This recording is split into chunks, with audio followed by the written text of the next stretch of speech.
Why do some people love reading when other children or other people hate it? I have three kids. Clara's coming up to 30 in the next couple of weeks, and then Jamie and Angel. Clara has barely read a book since she left primary school, yet Jamie and Angel are bookworms. When Angel Hay was little, she would read, you would make her turn her light out at night, and there's a street lamp outside her bedroom window, and you would find her reading by the light of the street lamp. She loved it. And so, why do some people love reading, whilst for others, just the pure prospect of it makes their blood run cold?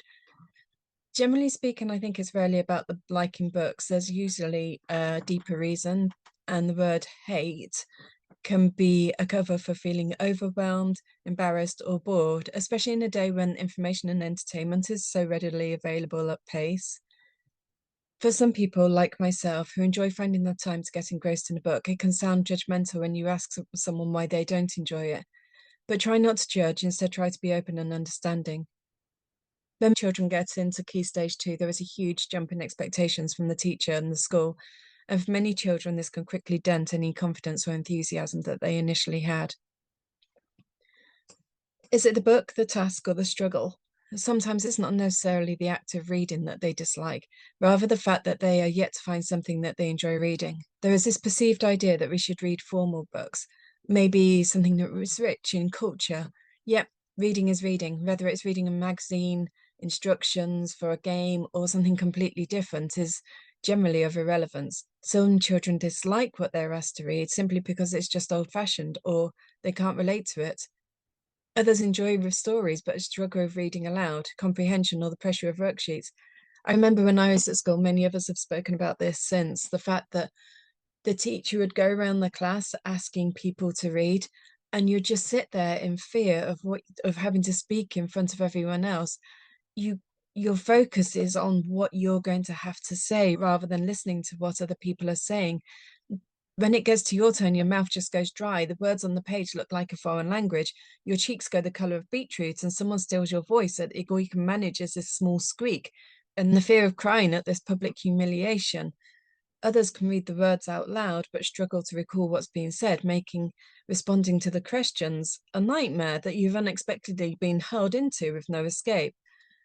Try to figure out which bit it is that feels hard, the reading itself, the school tasks, or the emotional response. If you can, show empathy, let them know that they're not alone in this struggle and turmoil.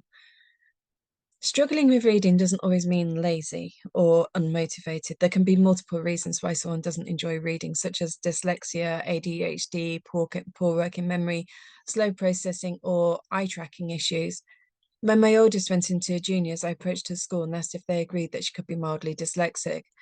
Their response was dyslexia is just an excuse for laziness.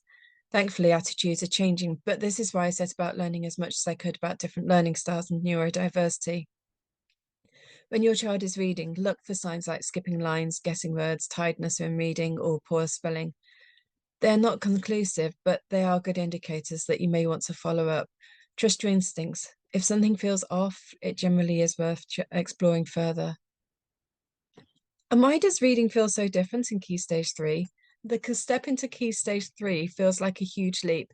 It's suddenly not just what they read, but how deeply they're expected to understand it. Reading is now not just an act in itself, it's an entrance into a whole new world of expectations. The focus moves from being able to decipher and enjoy the words to focusing on analysis and inference, writer's intentions, both of which are abstract and tricky or for literal or concrete thinkers. Furthermore, less time is spent reading aloud and enjoying stories just for the fun of it in school. The first thing we need to do is take the pressure off. We don't need to set up a minimum number of pages or a certain length of time. We don't need to test them on what they've read. Just let them enjoy the book for what it is. I think we are the same as adults. As soon as we're told to do something, the enthusiasm for it evaporates. However, if we think we're doing it through choice, we're far keener to participate.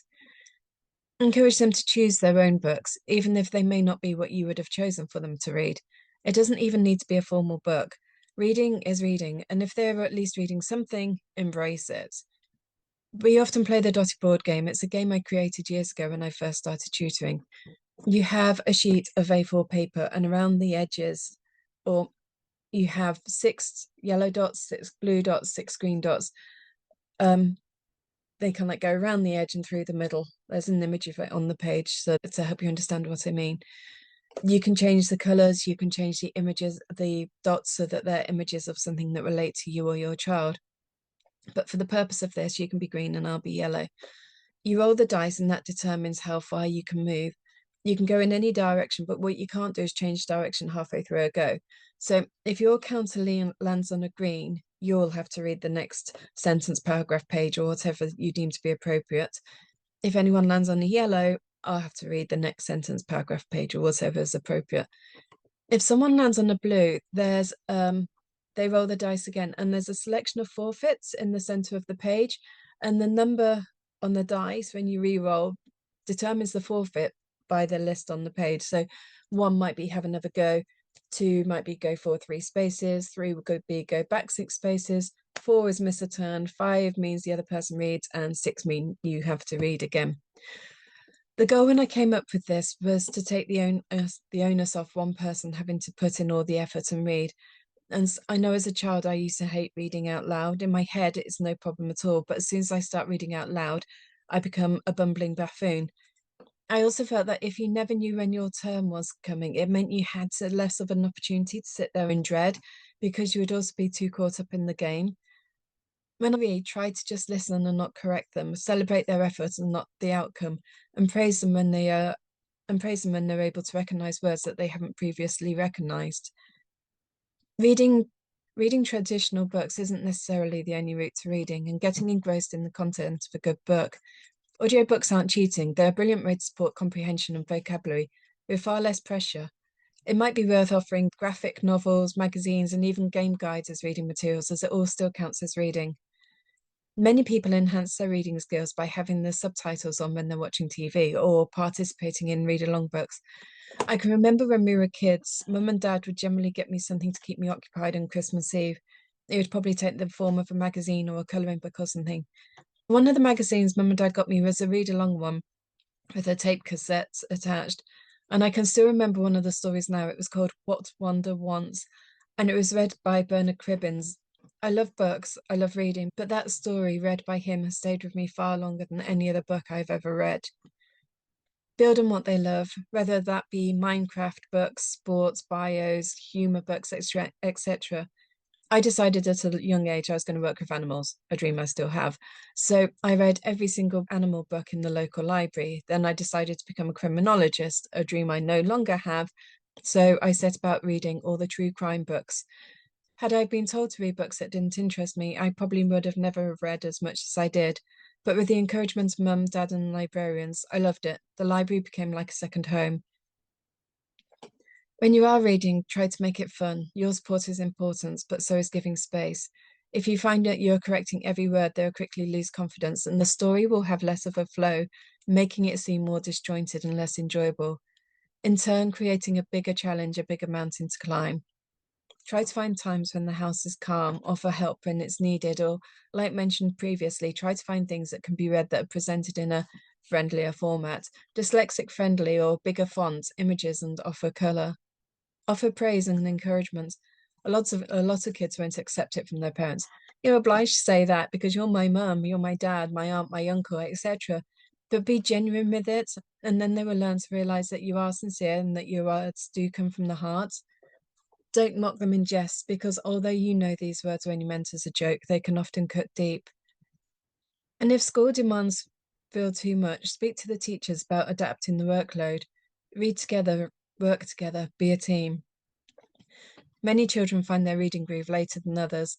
Mum was an adult before she started to enjoy reading, and by the end of her life, she was taking pleasure in reading just about every day. It genuinely is never too late to start. As in many things, progress often starts with confidence rather than with endless correction. Find moments when you can laugh together, but remember, please don't laugh at them. Rebuild reading experiences into something positive. Learn and grow together, work as a team, offer confidence and love. Like with many things, might take time, but if time offers a lifelong love of reading, it will be time well spent. We have a membership group, the Clara James Approach, which contains activities to complement different books. The goal being to celebrate what they are reading and build comprehension in a fun and creative way. If you'd like to learn more about it, click on the link below.